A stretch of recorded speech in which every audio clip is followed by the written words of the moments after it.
What's up, XRP family? Thank you guys for joining the video for today. Here we can see, guys, XRP payments can now be accepted on Shopify e-commerce websites thanks to tools from payment gateway Now Payments. This really reminds me, guys, of the first days of e-commerce and how you could actually just pay with credit card or something small.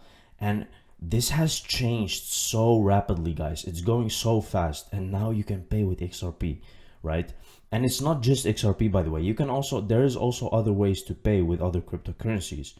It's just about, look what's happening, guys. Things are moving so fast.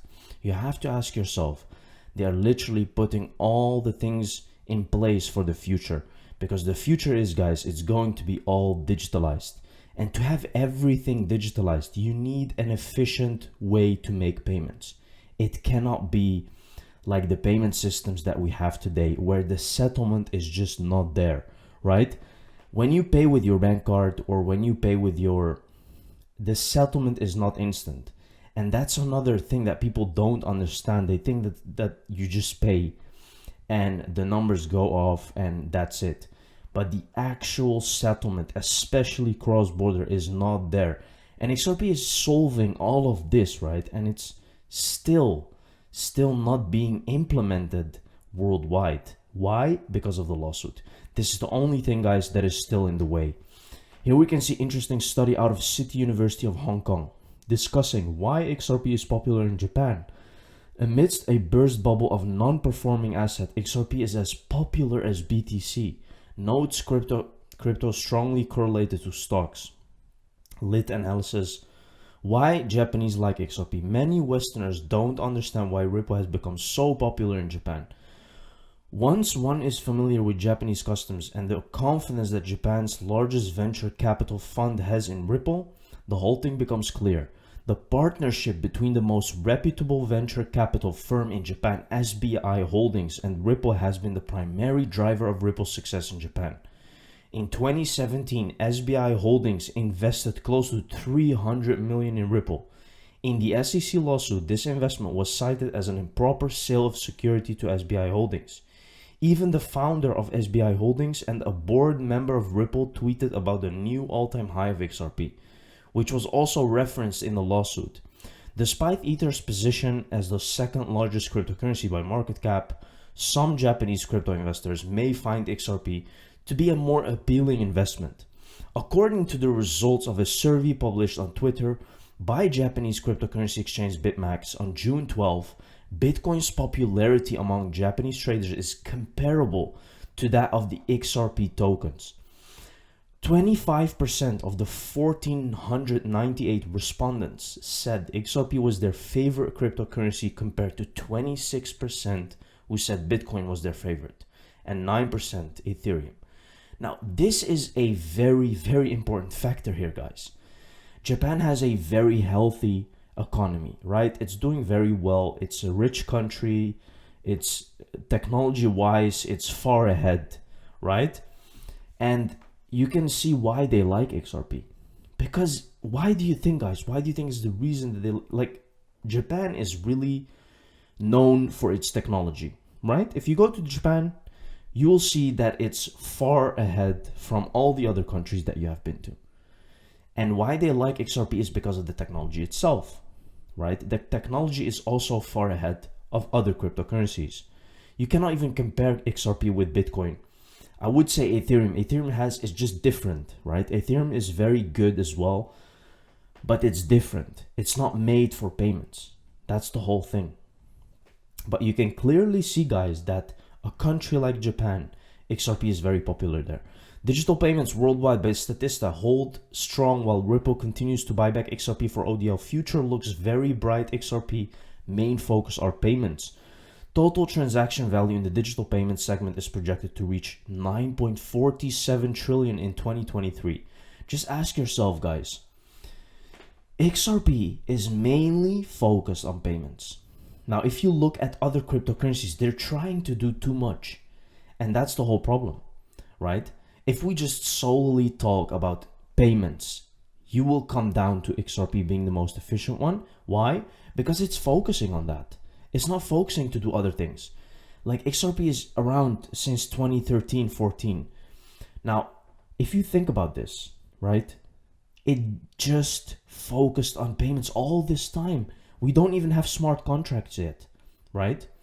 So understand that it was solely focusing on the main problem, which is now becoming the most important problem. Ripple partner and Wells Fargo collaborating on Swift replacement. The clearinghouse is working with Wells Fargo to challenge the dominance of Swift with a new instantaneous payment system. While there is also a lot of evidence, guys, that they're working together. So the thing is, I don't think they will replace Swift, because you are talking about a system that is around for a very long time. It's not just they're gonna come and replace everything. Now here we can see XRP moving across the Swift network, right? Let's take a look here.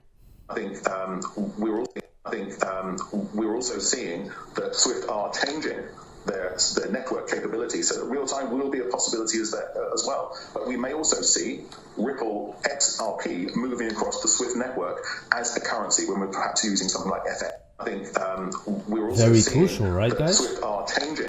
He's literally saying, he's mentioning that XRP is going to move on the network. Now, what does he mean exactly by that? He means, guys, that they are going to start using XRP as a bridge currency, where you can just make an exchange for a very low fee, right? Because the liquidity is so high in XRP, that will be so easy to do. Arrington, XRP Capital, moved north of $50 million into the company in XRP in less than 2 seconds for a cost of 30 cents. Astonishing, guys. Like, yeah, the tribalism in this industry is insane. So there's Bitcoin maximalists, but everybody agrees, like, XRP sucks, and I don't really get it, right? I mean, they're a legitimate company. They don't pretend to be something they're not, and they're really good at one thing: moving money fast and cheap. And it's fantastic. It fills a big need, and for a hedge fund like us to be able to denominate in Ripple and XRP, I just did the same thing, is really, really, really good. We did our first close. We moved north of $50 million into the company in Ripple and XRP in like 2 seconds, and it cost 30 cents. Now, that is amazing. There's no way to do that with fiat or Bitcoin. There's just no way to do it that fast and that cheaply. And so it serves a really useful need for us. And then also when our LPs eventually redeem, hopefully never, but when they want some of the money back, we just send it in XRP again, and there's no 3-day wait for international wires or 1-day wait for US wires. We're not paying wire fees and all that. It's just, I don't understand why that's hard to understand. And so the religious wars aside, the tribalism aside, it does some things really well, and we love it for that. Very clear, guys. See, and that's what people don't understand. Like, XRP is made to make payments. That's it, right? Once it's gonna start doing different things, yes, you will see also some very different things from XRP as well.